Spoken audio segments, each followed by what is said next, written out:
Hey everyone, just doing a quick video on graph project submission number 3 and some instructions. You should have already been through parts 1 and 2, which are basically picking a picture and then just putting some equations that match your picture into it.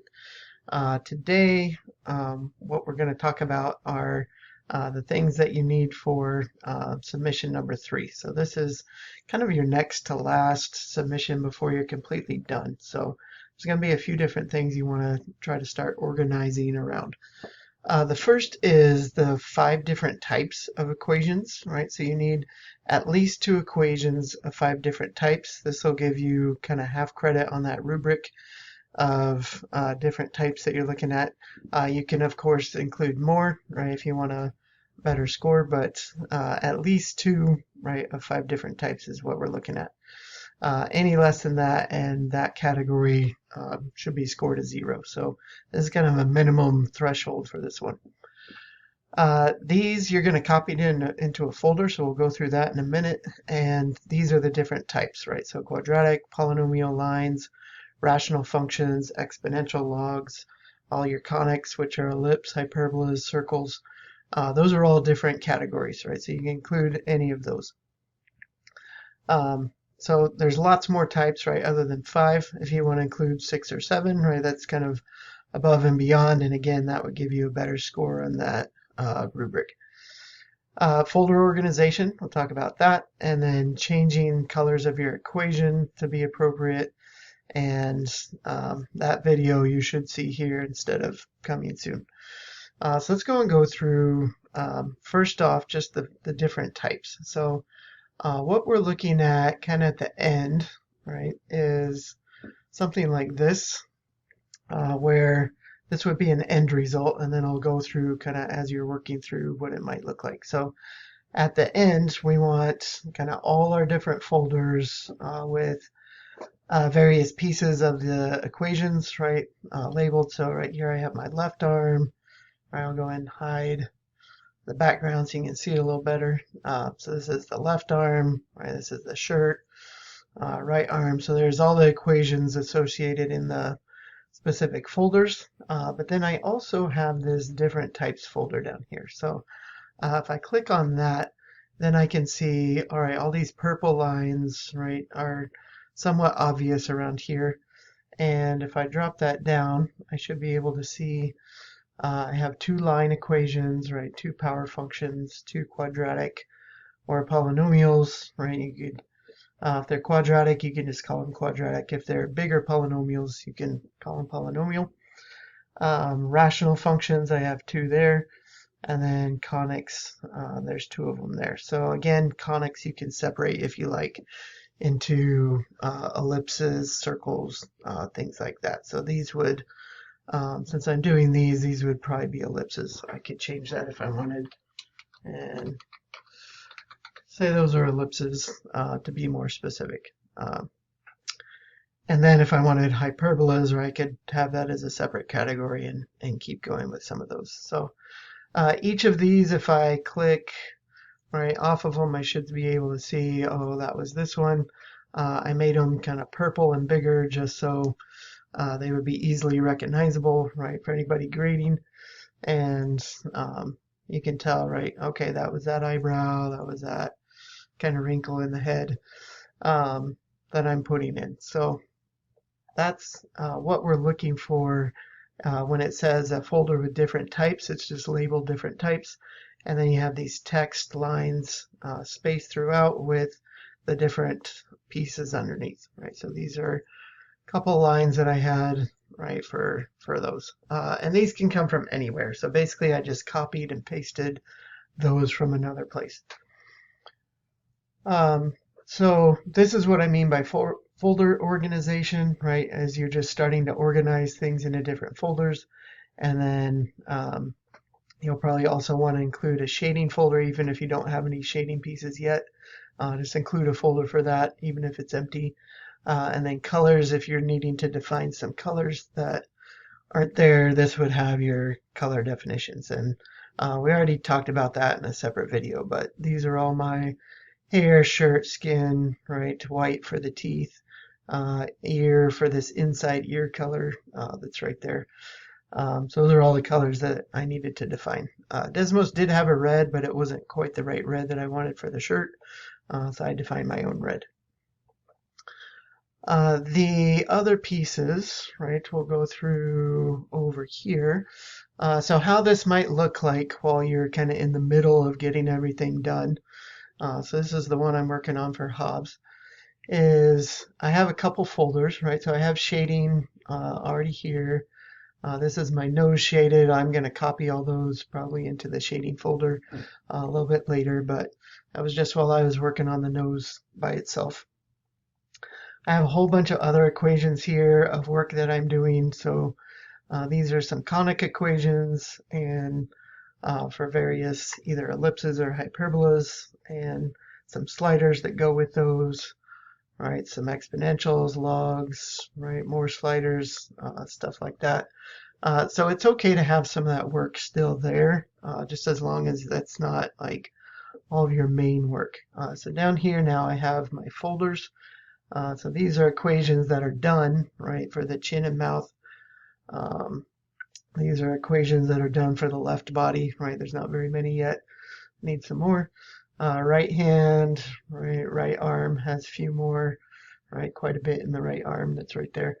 And usually when I'm done, then I'll go ahead and edit it with like this number of equations. So you'll notice in the Calvin one it said left arm 13 equations, shirt 30. So when I get done with a particular part, I just go ahead and put there's this many equations. That way it's easy to count at the end, right? Kind of, all right, lower face, yeah, 34. Maybe I won't count those one by one, but I can definitely see, yeah, there's a lot of equations in that folder. So that just helps people count at the end without having to go through one by one counting things while the grading is being done. Same thing, right, for all these like top face. There's some equations in there. So all those are labeled, but they're not quite finished, so I haven't put the number next to them yet. And then I have this Hobbs different type. So I've only done one category so far, rational functions, which I copied from this chin and mouth. So basically this Y chin 1, Y chin 2, I just copied those and pasted those into here. And then those are kind of purple, and since my graph doesn't have any purple, they're easy to recognize off of there. I'll go ahead and add in more just so you can see how this goes. So if you just hit enter on any of these equations, I'm going to add in a note, right? So I might say quadratic, right? For this one, you can hit enter again, and then I'm going to copy and paste a couple quadratic pieces if I can find them. So let's go and try left body, right? So this is a quadratic. So I'm just going to copy that, and we'll go down here and we'll paste. So there's that piece. I want it recognizable, right? So I'm going to color that purple. I'm going to change the line width to 5, and then if I zoom out, right, I should be able to see that somewhere in here. I'm not seeing it. Let me see, where was that? It's part of the left body. Ah, there it is, like way down here. So I believe that is this part that's right here, that left edge of the body, and I have maybe something else colored over that right now. Yeah, so there's that purple line, that left edge of the body. So that would be one piece that would be quadratic, right?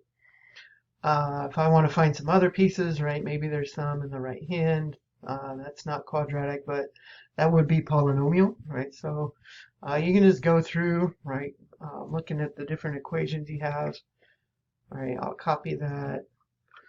Maybe I'll paste that down here, and then maybe I'll add a note right here that this is going to be polynomials, right? So this one happens to be factored out. That's okay. You don't have to like multiply it all the way out to the expanded form. You can leave it factored form. But that is a polynomial equation, right? So that's this piece. That was right here. I think I forgot to copy the restriction, so I'll do that. there's the restriction, and then again, for me, I'm just going to label all mine with purple since those are going to stand out on the graph, and we'll say line thickness 5. So far, right, there's 3 different types, 2 in the rationals. I still need to find another quadratic and another polynomial. But this is kind of what you'll do under that folder, right? And if I hide that folder, I shouldn't see any of those. If I click the folder, it should hide all the purple. And then later on when I'm done, I can click that and it will show them all. So that is kind of what you're going to go through as you're working, is just copying and pasting stuff you've already done. If you haven't done enough, then you need to be looking for, all right, what parts of my graph haven't I done that I might could use an exponential or a log or a polynomial or hyperbola or whatever category you happen to want to work on. So that's kind of what you'll be looking at on those. Let's see. The colors. This is also kind of the last piece that I'll say for this video. Whenever you're doing the colors, right, you just want to make sure they're appropriate for your graph. So on these parts of Hobbes, I'm going to have, right, these lines be black. I shouldn't see like a rainbow of colors around here if there's not very many colors involved with my picture. So these outlines eventually should appear to be black, and the shading, right, should also appear like there's a gray and black. This is black because those were all the colors that should originally be on the picture. There's this one that's kind of that fur color because there's no line right here, but I'll go back over that with some black also for the border around the head when I get to it. So this is sort of an intermediate phase, right? Intermediate stage that you might be at, where you've got a lot of pieces done, but maybe you haven't focused on doing some of the colors. That's something that you can do now. Maybe you haven't focused on doing any of the organization, right? That's something that you can do now. Making sure things are organized into parts so you can identify, okay, when I get this right arm done, I'm going to call that done and I'll count the equations for it. So hopefully that helps you know what we'll be looking for grading this submission. After these are submitted, there may be one other thing we'll do with these pieces, but I will put that in another video. So hope that helps, and we'll see you guys on the next one.